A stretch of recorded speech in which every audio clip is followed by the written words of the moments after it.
Lantaran po ang pakikialam ngayon ni Manalo sa politika.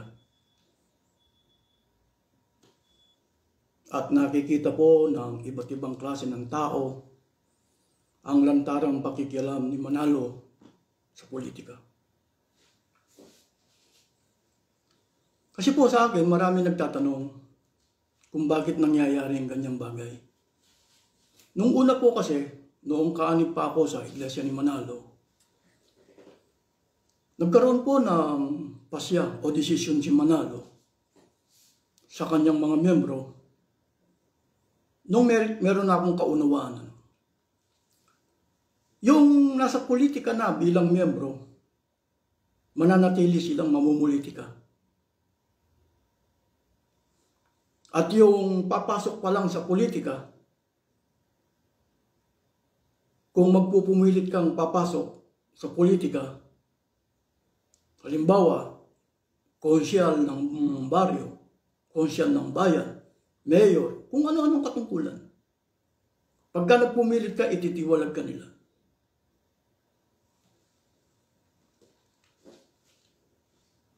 Ganon ang pasya o desisyon ni Manalo.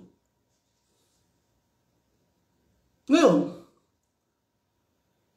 ang ikinagulat nila, bakit nagkaroon po ng sagip party list sa pangunguna po ni Marcoleta? Di po ba si Marcoleta ay Iglesia ni Manalo? Tama. Bakit hindi pinagbawalan ni Manalo? Kailangan niya. Hindi lamang po pala sagip ang mga kaanib ng Iglesia ni Manalo, mayroon pang tinatawag na alagad. Ibig sabihin, si Manalo, nagpapasok po siya ng politiko sa kanyang mga membro. Ibig sabihin, ang ginagawa po kasi ni Manalo, nagmamarunong. Kaya nung una sinasabi, ititiwalag ka. Kapag ka pumasok ka sa politika, pinayagan naman ni Manalo batay kay Marcoleta Ibig sabihin, nagbabago ang desisyon.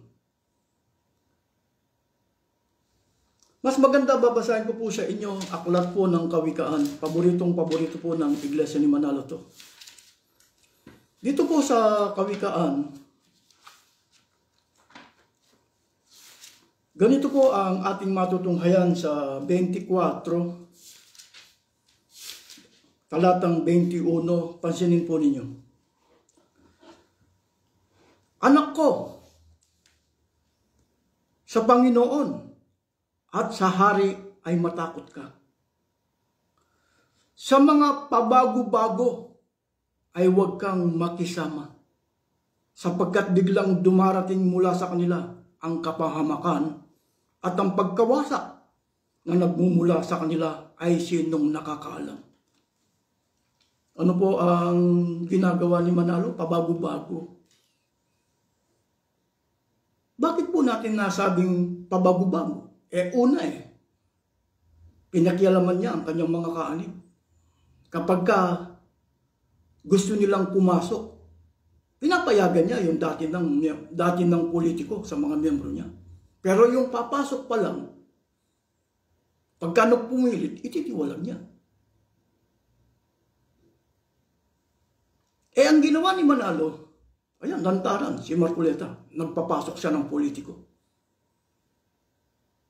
Naging congressman siya sa magitan ng party list, hanggang sa nakaabot po siya ng Senado. Ibig sabihin, si Manalo, pabago-bago. Uulitin ko pong basahin, ano po? Anak ko, sa Panginoon at sa hari ay matakot ka. Sa mga pabago-bago ay huwag kang makisama. Kay Manalo, hindi pala dapat makisama dahil pabago-bago ang desisyon niya.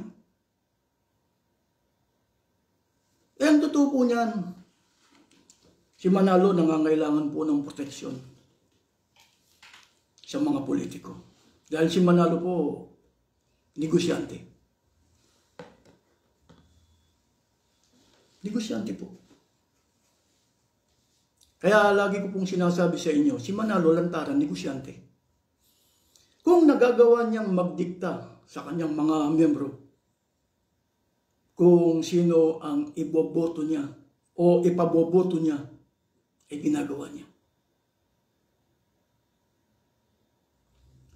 Bilang miyembro, kahit saan ka nag-aral, hindi mo magagamit sa panahon ng eleksyon. Hindi mo magagamit ang karunungan mo kahit saan ka nag-aral. Walang silbi po ang pinag-aralan ng mga kaanib ng Iglesia ni Manalo pagdating po sa politika. Kaya nakakapagdikta siya. Si Manalo po, hindi po niya ipaboboto hanggat maaari, yung talo. Hindi po siya naghahanap ng kung anong qualification sa mga politiko. Ang hinahanap po ni Manalo, kaya nagpapasurvey siya, yung mananalo. At yun ang ididikta niya. Saan manggagaling yung survey? Sa mga Katoliko Protestante. Sila ang tinatanong kung sino yung malakas, kung sino yung mahina. Yun po ang ginagawa ni Manalo. Pagkatapos, sasakay si Manalo sa mananalo. Gamit po ang mga miyembro. Yun po ang ididikta nila sa sample ballot. Hindi po pagkakaisa yun. Iba po yung pagkakaisa. Pagkakaisa po, tatanungin mo yung mga miyembro. Sinong gusto nila?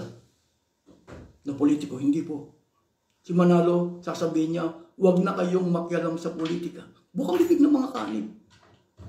Huwag na kayong makialam sa politika. Pero pagka po sinuri natin, at sinisiyasat natin, nakikialam po sila dahil bumoboto sila. Wala ka nga lang karapatan na pumili ng politiko. Wala ka lang karapatan na pumili ng politiko. Kaya si Manalo, nagdidikta, ginagamit ng mga miyembro. Ngayon, nakikita ng karamihan ang lantaran pakikialam ni Manalo sa politika. Lantaran po. Noong January 13, nananawagan sila ng peace. January 13 po, nananawagan sila ng peace rally. Pero ang totoo po, hindi po peace. Dahil si Manalo po sinungaling. Hindi po niya sinabi ang totoo sa mga miyembro. Ang sinabi niya sa mga miyembro, peace rally, ang totoong motibo para huwag ma-impeach si Sara. Kaya, kung peace rally yung January 13, mas maganda pakinggan natin si Arnel Tumanan. Si Arnel Tumanan po, tagapagsalita ni Manalo. At siya ang isa sa mga naging tagapagsalita niya noong January 13. Pakinggan ninyo kung anong sinabi niya.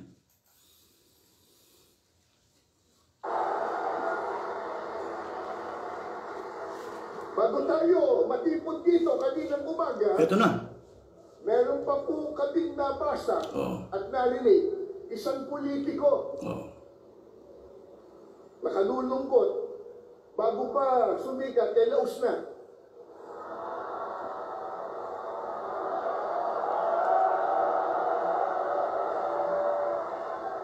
Nang makita po ang milyong ito, milyong-milyon, na dami ng tao, abay sinabi niya kanina, kahit marami yan, minurya pa rin sila. Alam niyo po kung sinong tinutukoy ni... Kasi po, ang motibo, peace. Ito pong si Arnel Tumanan, naghahanap po ng gulo. Meron po siyang tinutuligsa o pinupuna. Alam niyo po kung sinong pinupuna ni Arnel Tumanan? Si Dilima po. Siya po ang pinupuna o tinutuligsa ni Arnel Tumanan. Pakinggan po ninyo kung bakit ko nasabing si Laila Dilima ang kanyang tinutuligsa o pinupuna. Pakinggan po ninyo.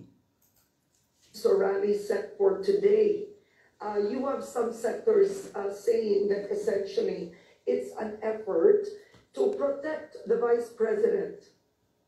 I certainly agree. Let's call spade spade. Because, well, they said that it's a rally for peace and unity. And then to support. And they also said that it is in support of PBBM's position that impeachment would not be proper at this point. You know, that he's against impeachment. So it's basically and essentially a pro-VP Sara and anti-impeachment action. Sino po ang tinutuliksa ni Arnel Tumanan? Hindi man bumanggit ng pangalan. Hindi man po bumanggit ng pangalan si Arnel Tumanan. Ang tinutukoy po niya si Laila de Lima. Meron po akong gustong balikan dito sa sinabi ni Arnel Tumanan. Pakinggan po ninyo yung Grabe, mapakinggan naman ng pamahalaan.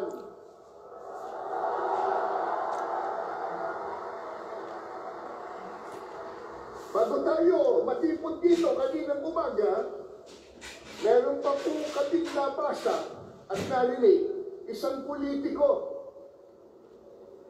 hindi po siya naghahanap ng pisa. Hindi na naghahanap ng pisto. Meron akong gustong ipapansin dito. Kasi sinabi ni Arnel Tumanan. Nang makita po, Eto na. bilyong ito, bilyong-bilyon, na dami ng tao, abay sinabi niya kanina, kahit marami yan, Ulitin ko po yung sinabi niya, gustong-gusto kong marinig yung sinabi ni Arnel Tumanan. isang politiko, nakalulungkot, bago pa sumikat, laos na.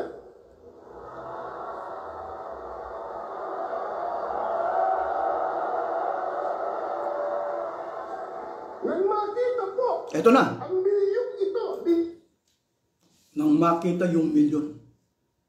Meron bang silbi yung milyon? At nang makita ang milyon, sabi ni Arnel Tumanan, may silbi ba yung milyon? Na ipinakikita ni Arnel Tumanan. Ang sasagot po sa atin ay si Zabala. Tagapagsalita po ni Manalo.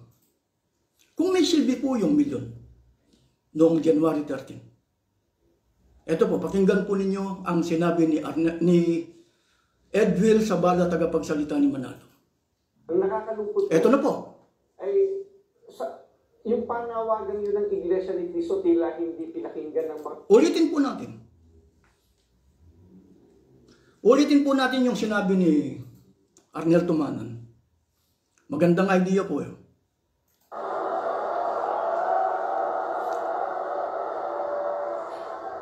nang makita po, Ito na. ang bilyong ito, Ito na.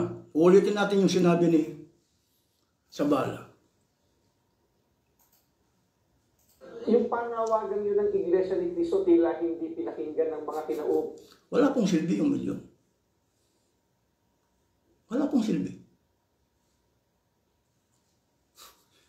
Napahiya po si Manalo. Alam mo, babasahin ko po sa inyo aklat po ng Oseas 4. Pakinggan ninyo kung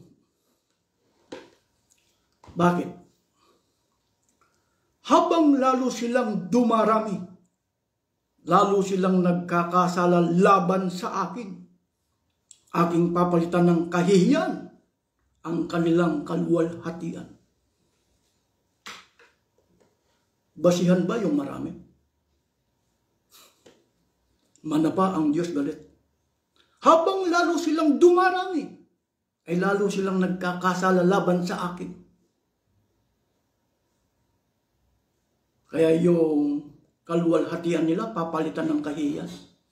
Alam niyo po kung bakit. Si Manalo po, ayaw lang niyang magsalita ng totoo. Ayaw lang niyang magsalita ng totoo. Kasi sinungaling. darating na November 16, 17, 18, nagpaparali po siya. Ang motibo, ang inilalabas nila, transparency. Transparency po. Yun ang sinasabi niya sa mga miyembro niya, transparency. Kumbaga, kung nadaya niya sa noong January 13 ng mga kaanib niya, peace. Ang totoo, huwag ma-impeach si Sara. Na-impeach po eh. Eh ngayon, ang hangad po ni Manalo, pababain si PBBM sa pwesto. Pero ang ipinakikilala niya, transparency. Si Manalo po ba ay may karapatan na magsalita ng transparency sa gobyerno? May karapatan ba si Manalo na magsalita ng transparency? Meron akong babasahin sa inyo, aklat po ng Roma. Dito sa New Filipino Version, pakinggan ninyo, Roma Kapitulo 2, talatang 21. Ikaw na nagtuturo sa iba, bakit hindi mo turuan ang iyong sarili? Ikaw na nangangaral na bawal magnakaw, bakit ka nagnanakaw? Ano po ba ang motibo ng transparency? Kasi po, urap ang mga nasa gobyerno. Ngayon, ang panawagan ni Manalo, transparency. Si Manalo kaya, ulitin kong basahin, mas maganda po. Ikaw na nagtuturo sa iba, bakit di mo turuan ang iyong sarili? Ikaw na nangangaral na bawal magnakaw, bakit ka nagnanakaw? Bakit di ka magdeklara ng source of income? Manalo, bakit hindi ka magkaroon ng transparency sa iyong reliyon o sekta? Bakit di ka magdeklara ng source of income?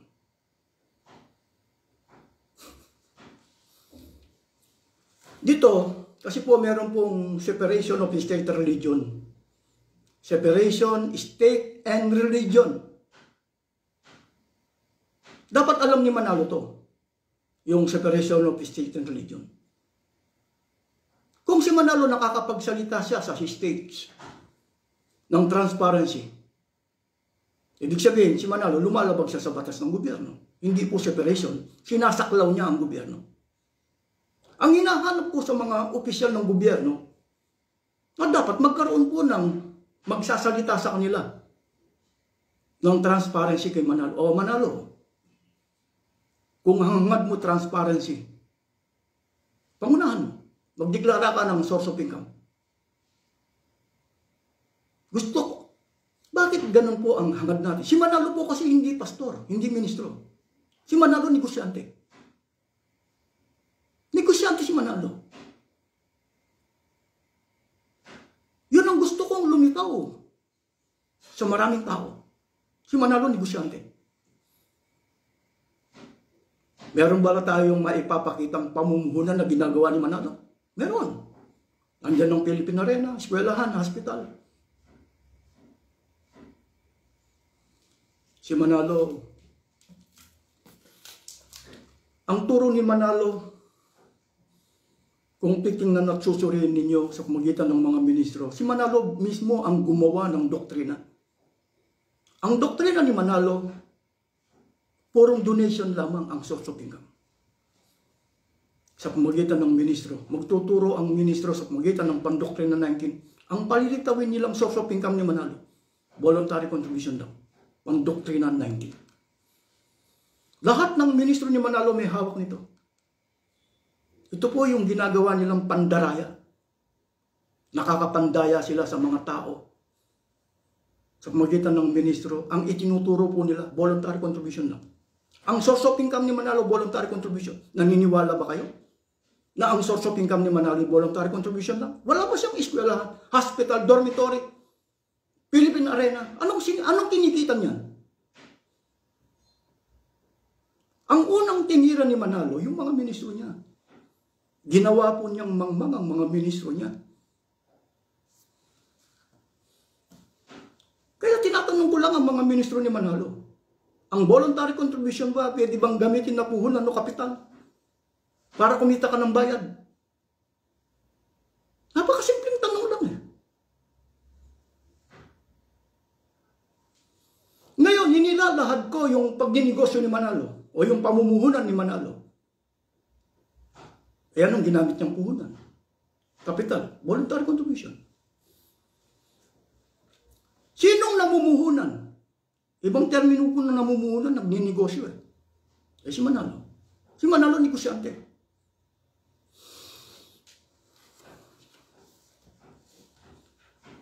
Si Manalo, sa kanyang pagninegosyo, kailangan niya proteksyon. Buti nga po yung tinatawag na gambling lord. O yung tinatawag na drug lord. Ang drug lord, gambling lord, kaya pinoproteksyonan ng mga politiko, nagbibigay siya ng pera. Si Manalo ba bilang negosyante? O ginagamit niya yung tinatawag na praise the Lord? Magbibigay ba siya sa mga politiko ng proteksyon? Hindi.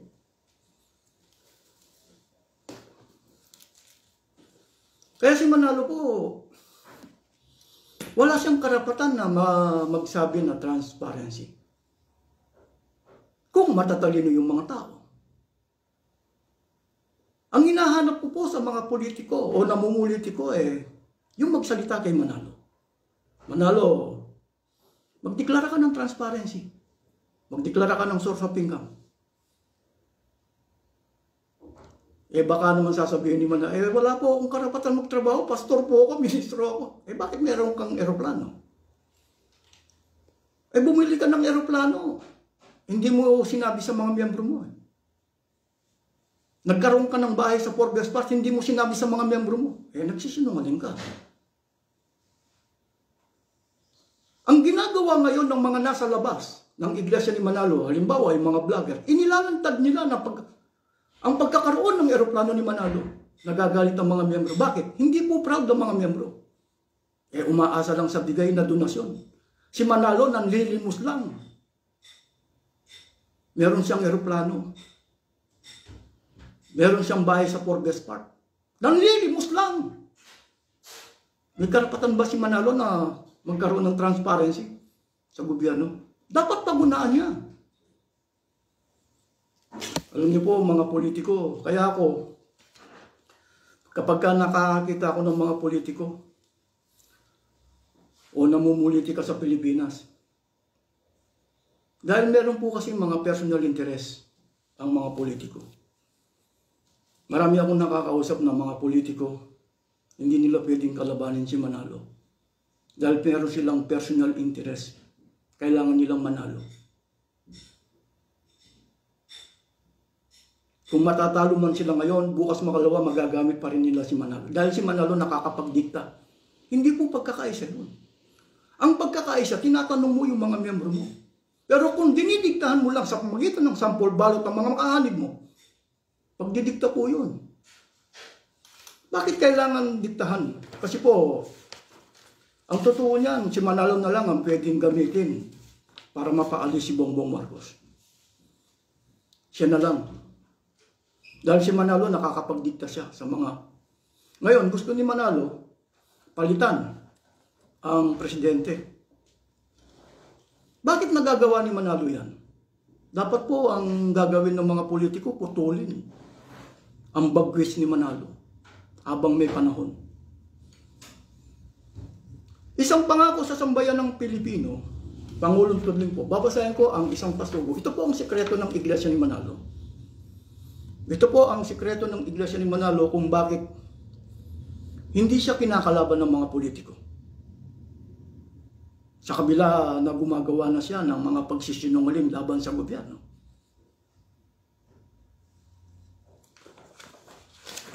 Isang pangako sa sambayan ng Pilipino, ilang araw matapos magkaroon ng malinaw na direksyon, ang resulta ng halalan noong Mayo 11, at mabanag na magwawagi siya sa pagkapangulo si Vice Presidente Joseph Estrada, ay nagsadya kay kapatid na Eran G. Manalo, tagapamahalang pangkalahatan ng Iglesia ni Cristo, upang magpasalamat sa tulong na ibinigay ng iglesia sa kanyang kandidatura. Sa pagkakataon din yaon ay ipinaabot ng kapatid na Eranio ang pagbati ng mga ministro at kaanib sa iglesia sa magiging pinuno ng Republika. Subalit, sa kanyang pagbati ay mariing ipinagunita ng tagapamahalang pangkalahatan kay Estrada na dapat lamang niyang tuparin ang kanyang pangako sa sambayan ng Pilipino na kanyang nilagdaan sa harap ng mga ministro ng Iglesia ni Cristo sa tanggapang pangkalahatan 2 linggo bago ganapin ang pambansa at panlokal na halalan. Dito sa ginagawa po nito ng mga politiko na pumipirma sila sa gusto ni Manalo.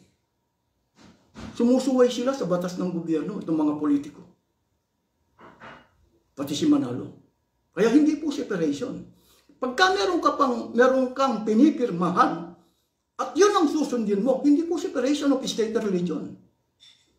Si Manalo under niya ang gobyerno. Pinalalabas ni Manalo na ang pinaka-reliyon o iglesia sa buong Pilipinas, siya. Kaya anong ginawa niya sa mga politiko? Ginawa niyang mangmang. Maaari, baka sila pang gagamitin. Sa ginagawa ni Manalong ito. Kaya nakakatakot po umuwi ng Pilipinas. Makakala niyo.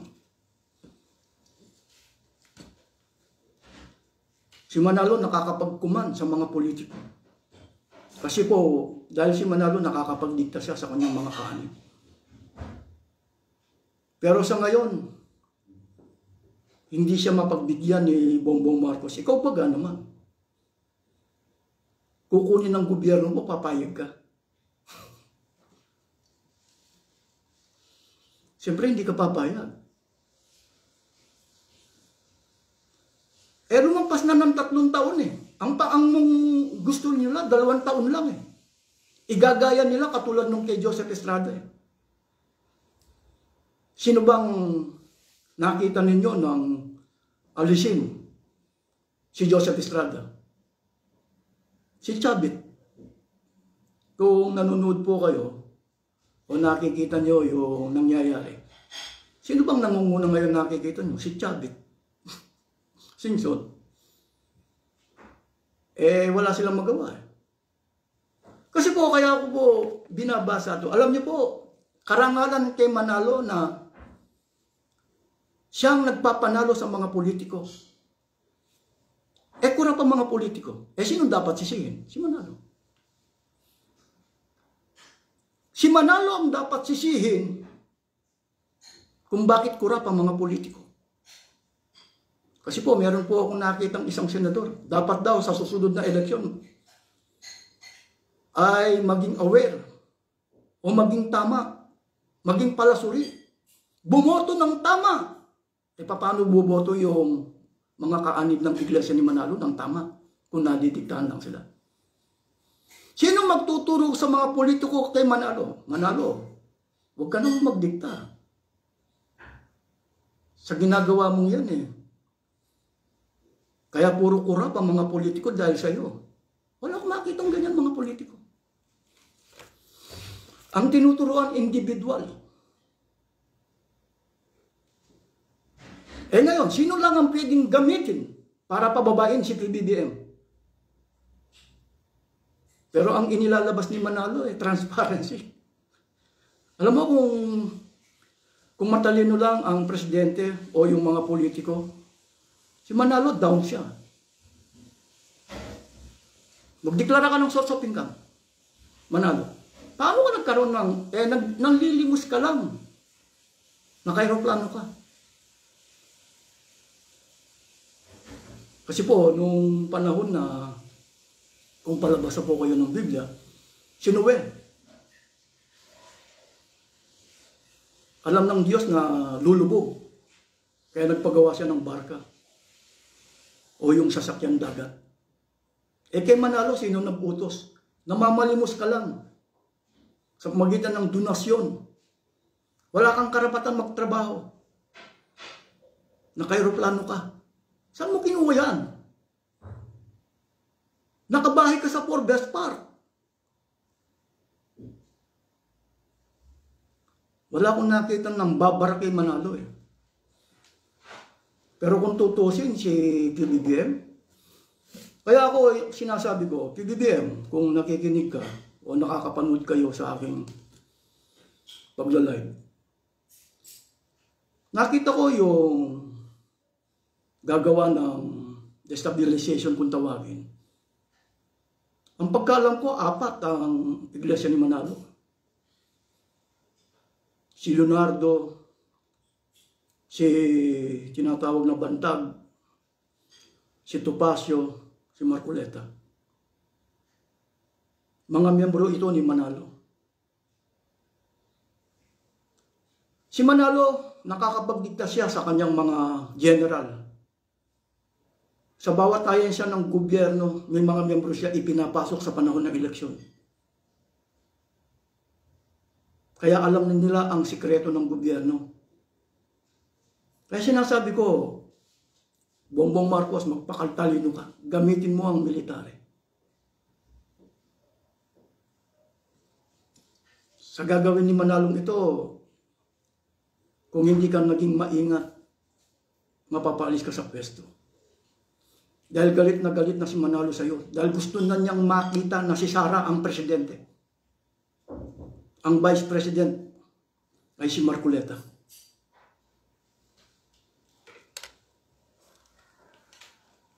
Kaya yung ginagawa ni Manalo, lantaran na pakikialam sa politika yan. Kasi hindi po siya mapagbigyan ngayon sa gusto niya. Ikabaga naman, ang gusto niya, alisin si PBBM. Pero hindi ko po kinakampihan si PBBM. Ako wala po akong, tamad akong makipag-usap sa mga politiko. Kaya lang, kailangan po nating ituro. Si Manalo, dapat magpapasakop siya sa gobyerno. Pero dahil doon sa pinipirmahan ng mga politiko sa kanya, hindi po siya nagpapasakop. Sinasakop niya ang gobyerno. Kaya si Manalo lumalabag siya sa Biblia. Roma, Kapitulo 13, talatang 1-2. Pakinggan po ninyo dito sa magandang balita Biblia.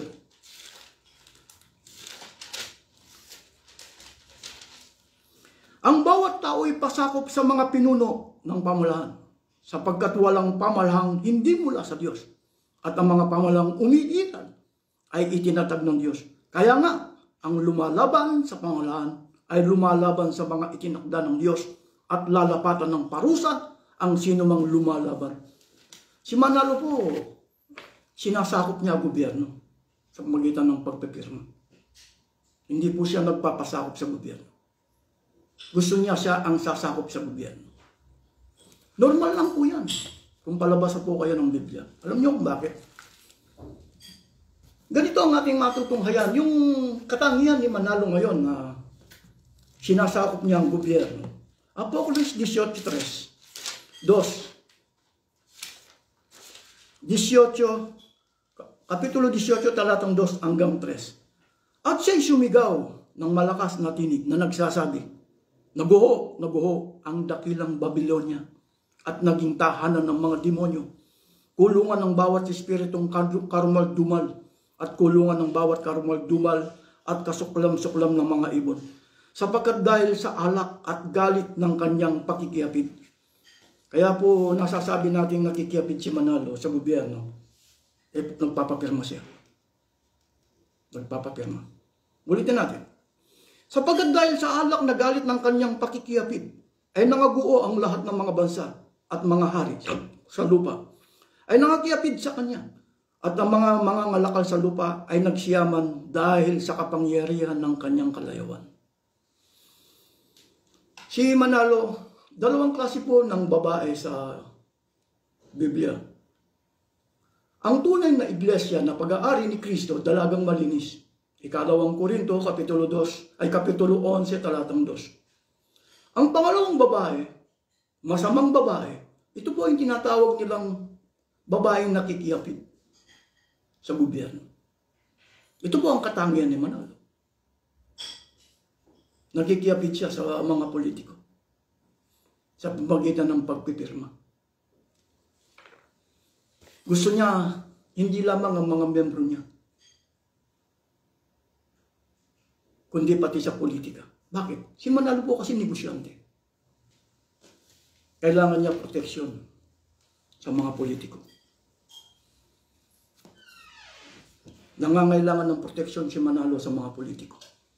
Kaya sino man pong lalaban kay Manalo may paglalagyan gamit ang gobyerno. Nawa sana ang tunay na Diyos gumawa ng mga pamamaraan. Gamitin po tayo ng mabisang kasangkapan para mahilahan ang totoong motibo ni Manalo. Nawa sana kung nangyari po noong January 13 napahiya sila. Ngayon magsasagawa po sila ng rally. Ginadaya naman ng mga kaanib. 3 araw. 16, 17, 18. Ang totoong motibo hindi po transparency,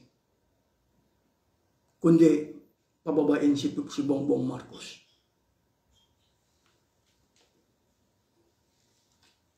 Kaya nagtataka yung iba bakit siya nagpapasok ng mga miyembro niya na politiko sa politika? Ang totoo mo, si Manalo wala na siyang tiwala sa mga Katoliko Protestante na politiko. Kaya nagpapapasok na siya ng mga miyembro niya. Dahil gusto nila proteksyonan si Manalo.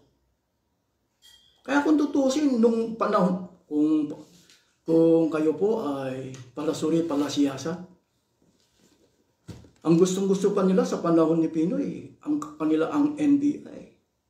Kaya nangyari po yung inilagay nila sa NBI, nakasuhan po ng kidnap with ransom. Naglagay po sila sa LTO. Karamihan po ng mga kaanib. Baka po kung magkatuloy-tuloy po itong isinasagawa sa Blue Ribbon, baka ang mangyari po, puro mga kaanib ng Iglesia ni Manalo. Baka, sa panahon po ni Duterte, ang gustong-gusto niya sa drug war, kaanib ng Iglesia ni Manalo. Sino po ang ginamit nila? Si Colonel Leonardo, isang kaanib po ng Iglesia ni Manalo. Marami pong namatay. Marami pong namatay. Kaya ang kinakatakutan ni Manalo, baka malantad karamihan. Kasi po ang ginawa ni Manalo, pawatayin siya ng gobyerno, meron siyang miyembro. Sino po ngayon ang nagpapatakbo? Kaya malakas ang loob niya . Kaya kung ako kayo sa'yo, PBBM, alisin mo ang mga miyembro niya, lalo na yung mga general. Kasi po, tingnan mo yung sa Metro kabuuan po ng Metro Manila. Bawat chief po police, kilalanin mo, baka mga Iglesia ni Manalo yan. Ako, hindi ko sinasabi. Baka kahit na itong si General Torre, ang pagkalang po, Iglesia ni Manalo yan. Kaya huwag kang magtitiwala. Lahat ng chief of police sa Metro Manila, kilalanin mo. Kasi naipipwesto ni Manalo ang lahat ng mga miyembro niya. Kaya ako yun ang kinikilala ko . Yung sa Metro Manila, lahat ng chief of police, kinikilala ko po yan. Kasi po, kung sakali mang magkagulo po itong 16, 17, 18, tingnan nyo. Nawa sana, naunawan at naiintindihan po ninyo. Si Manalo, wala po siyang karapatan kung totoo yung motibo niya. Hindi naman po totoo ang motibo niya, transparency. Dahil siya mismo, kailangan salungatin siya. Ipakilala niya ang kanyang source of income. O yung tinatawag na lifestyle. Si Manalo po, isang negosyante na nangangailangan ng proteksyon. Sino magbibigay ng proteksyon sa kanyang mga negosyo? Ang mga politiko. Kaya wala pong lalaban ng mga politiko sa kanya. Kung kakalabanin mo si Manalo sa Pilipinas, mahihirapan ka. lalong gustong mangyari ni Manalo, ang pinaka-reliyon, pinaka-iglesia sa Pilipinas ay ang kay Manalo. Kaya under niya lahat siya. Pero ewan ko lang, sa ngayon, meron akong nakikita ngayon. Hindi sila mapagbigyan ni Manalo, ay ni PBBM, sa gusto nila. Ikaw baga naman, papayag ka bang alisin ka nila sa pwesto? Kaya hindi mo rin po masisisi si PBBM. Kaya payo ko lang sa iyo, PBBM, maging maingat ka. Lalo na doon sa mga tabi mo. Kilalanin mo kung anong reliyon nila.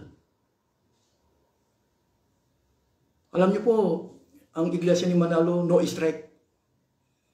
Kaya ang mga miyembro niya, bawal mag-union. Dahil si Manalo nagtayo po siya ng Christian Employee Association. Kaya mag-ingat po kayo kay Manalo.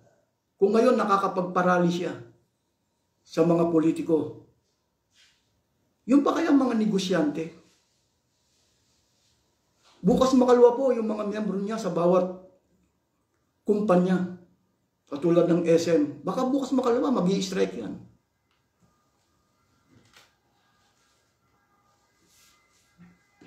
Mag-i-strike yan pagka hindi sumunod sa gusto ni Manalo. Si Manalo magkukuman. Hindi lang sa kanyang mga miyembro, kundi sa mga negosyo, lahat. Sasakupin niya lahat. Bakit? Hindi mo naman pwedeng sabihin sindikato si Manalo. Mafia, hindi. Yakuza, hindi. Reliyon ang gamit niya.